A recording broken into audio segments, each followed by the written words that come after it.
Jayabaya adalah tokoh yang melahirkan kitab ramalan yang hingga kini masih dianggap memiliki tuah dan dipercaya masih berlaku, yakni Jangka Jayabaya. Salah satu ramalan Jayabaya yang paling kesohor adalah soal para pemimpin negeri ini. Ramalan Jayabaya menyebut bahwa pemimpin Indonesia yang berarti presiden adalah Noto Negoro. Banyak yang dipercaya dan meyakini dengan ramalan tersebut. Hal ini karena pemimpin di negeri ini sesuai dengan apa yang ditulis Jayabaya, yakni Noto Negoro. Namun selain Noto Negoro, Raja Kediri ini juga memiliki beberapa ramalan lainnya. Ramalan itu pun diyakini dan benar-benar terjadi. Berikut 9 ramalan Jangka Jayabaya yang sudah terbukti terjadi di tanah air.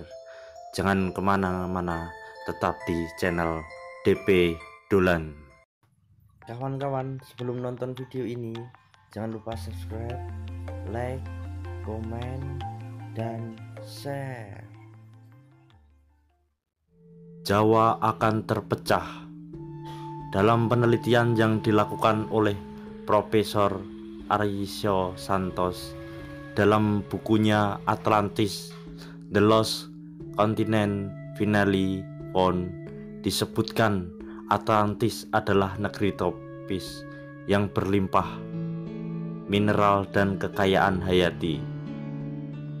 Namun segala kemewahan itu lenyap tersapu bencana maha besar yang memisahkan Jawa dari Sumatera, menenggelamkan lebih dari separuh wilayah Nusantara. Kejadian itu diperkirakan pada 11.600 tahun yang lalu. Apa yang diteliti oleh Arisio tersebut menurut ahli sejarah Kediri itu sebenarnya sudah dijelaskan dalam kitab Jangka Jayabaya. Itu masuk dalam periodisasi zaman besar. Kedua yang disebut dalam Jangka Jayabaya adalah zaman Kalijaga, artinya zaman tumbuhan. Di Jawa yang saat itu masih menyatu dengan pulau-pulau lain mengalami perubahan, yakni terpecah menjadi pulau-pulau kecil, kata itu saat berbincang. Yang kedua, marak seks bebas. Raja Jayabaya juga banyak memberikan perlambangan dan sindiran yang bisa dibuktikan hingga sekarang. Contohnya fenomena seks bebas yang hingga kini masih terjadi di masyarakat. Menurut paranormal asal Kediri, Jawa Timur, itu kemahiran Prabu Jayabaya ini dia didapatkan dari Syekh Samsuddin Al-Wasil. Dalam kitab Jangka Jayabaya pernah diungkapkan bahwa nanti akan banyak kaum laki-laki dan perempuan yang akan kehilangan rasa hormat sampai rasa malu. Ada lagi yang menarik ungkapan dalam Jangka Jayabaya, yakni wong wadon ilang kewirangane, wong lanang ilang prawirane.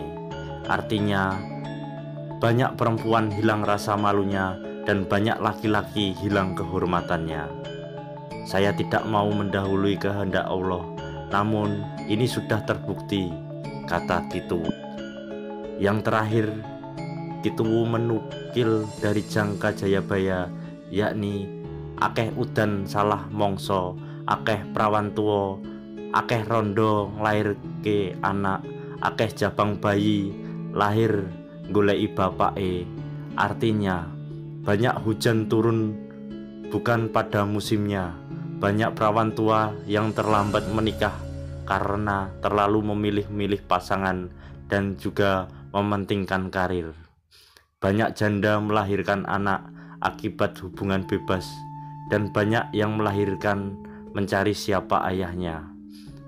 Semoga ini bisa menjadi pelajaran bagi kita semua agar tetap eling lan waspada, ujar gitu. Praktik korupsi di mana-mana. Kitab Jangka Jayabaya memprediksi akan terjadi praktik korupsi di tanah air yang dulu masih bernama Nusantara. Hal tersebut bisa dilihat dari banyaknya pejabat yang haus akan kekuasaan dan melanggar sumpah-sumpah jabatannya. Perlambangan itu lain adalah akeh janji ora ditepati, akeh wong langgar sumpahe dhewe. Artinya banyak orang melanggar janji dan sumpah jabatan yang diartikan untuk para pejabat banyak dilanggar. Misalnya hakim berkhianat, pejabat yang korupsi, dan lain sebagainya. Akeh menungso mung ngutamake duit, lali kemanungsaan, lali kebecikan, lali sanak, lali kadang. Banyak manusia yang hanya mengutamakan uang, lupa pri kemanusiaan, lupa kebaikan, dan lupa saudara. Silahkan dinalar sendiri kejadian-kejadian yang diramalkan Sang Prabu Jayabaya terbukti, kata gitu. Hilang pasar pagi. Menurut gitu, dalam kitab Jangka Jayabaya banyak mengeluarkan sindiran untuk kehidupan di masa depan seperti sekarang. Jayabaya bisa memprediksi pasar rakyat yang biasanya ramai di pagi hari kini sudah tak bisa didengar lagi dalam radius 5 km. Beberapa sindiran tersebut antara lain, besok yen ono kereta mlaku tanpa jaran, tanah Jawa kalungan wesi, prau mlaku ing dhuwur awang-awang, kali ilang kedunge, pasar ilang kumandange, iku tondo yen tekane zaman Jayabaya wis cedhak. Kalau diterjemahkan, besok kalau sudah ada kereta berjalan tanpa kuda, tanah Jawa berkalung besi, artinya adanya kereta api, perahu berjalan di atas angkasa, artinya terciptanya pesawat terbang. Sungai hilang kedungnya, artinya kehilangan sumber air, dan ini sudah terbukti. Termasuk pasar hilang kumandangnya, di mana zaman dahulu pasar di pagi hari seperti suara lebah, karena suara pedagang dan pembeli bisa terdengar di radius 5 km, kata gitu.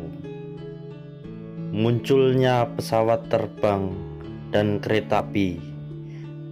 Dalam kitab Jangka Jayabaya banyak mengeluarkan sindiran untuk kehidupan di masa depan seperti sekarang. Jayabaya bisa memprediksi akan muncul pesawat terbang dan kereta api, seperti ungkapan Jayabaya berikut. Besok yen ono kereta mlaku tanpa jaran, tanah Jawa kalungan wesi, prau mlaku ing dhuwur awang-awang, kali ilang kedunge, pasar ilang kumandange, iku tondo yen tekani zaman Jayabaya wis cedhak. Kalau diterjemahkan, besok kalau sudah ada kereta berjalan tanpa kuda, tanah Jawa berkalung besi, artinya adanya kereta api, perahu berjalan di atas angkasa, artinya terciptanya pesawat terbang. Sungai hilang kedungnya, artinya kehilangan sumber air, dan ini sudah terbukti. Termasuk pasar hilang kumandangnya, di mana zaman dahulu pasar di pagi hari seperti suara lebah, karena suara pedagang dan pembeli bisa terdengar di radius 5 km. Tren orang mencari pesugihan. Selain memprediksi munculnya teknologi pesawat terbang dan kereta api, dalam kitab Jangka Jayabaya juga mengatakan akan maraknya fenomena orang-orang tergila-gila dengan pesugihan karena malas untuk bekerja mencari uang. Perlambangan tersebut mengatakan akeh wong nyambut gawe apik-apik, padha krasa isin, luwih utama ngapusi. Wegah nyambut gawe kepengin kepenak, ngumbar nafsu angkara murka, ngedekke duraka, Banyak orang yang bekerja baik-baik merasa malu, lebih utama menipu. Banyak yang malas bekerja tetapi pengen kaya. Banyak orang mengumbar nafsu angkara murka dan memperbesar perbuatan durhaka. Pulau Jawa sering banjir.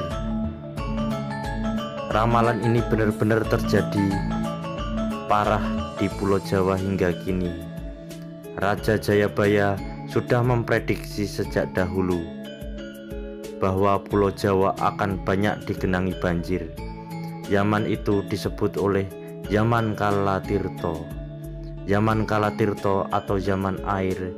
Di zaman sering terjadi banjir karena Sang Hyang Raja Kano yang bertahta di negara Purwocerito sering menata batu besar untuk membendung kali dan bengawan.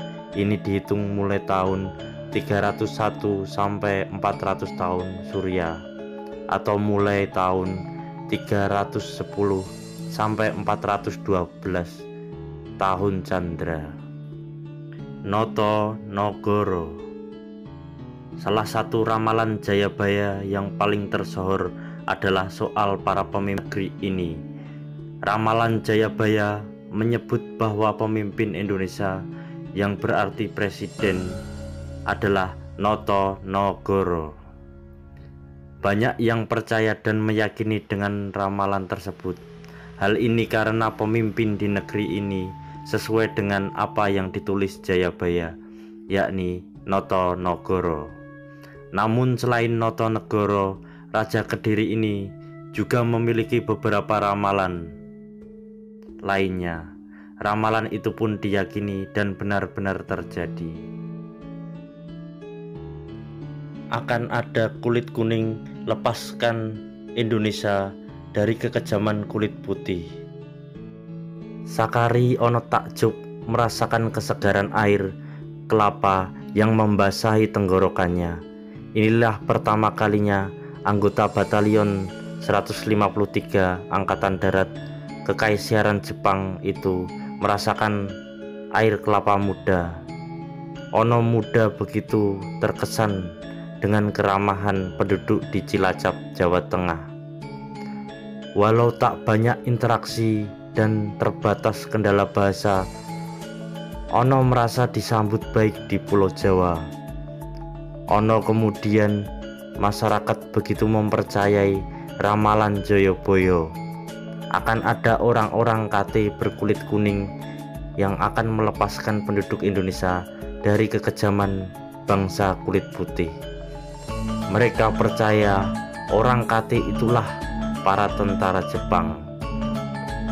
Selama bertugas di Indonesia, Ono lebih banyak kecewa melihat sikap para tentara Jepang lain, apalagi masa 1943 sampai awal 1945, di mana tidak ada perang di Jawa. Kemudian Ono melarikan diri dari militer Jepang dan bergabung dengan tentara Indonesia. Ono pun mengubah namanya menjadi Shigeru, sehingga para veteran Jepang mengenalnya sebagai Rahmat Shigeru Ono. Dia kemudian berjuang bersama para pemuda. Dia melatih mereka dan memimpin gerilyawan Indonesia berperang melawan Belanda. Rahmat Ono adalah tentara Jepang terakhir yang memihak Republik Indonesia. Samurai terakhir ini tutup usia Senin 25 lalu di Malang, di tengah keluarga dan tanah air yang dicintainya. Demikian video dari saya. Jika suka video dari saya, silahkan subscribe, like, komen, dan share.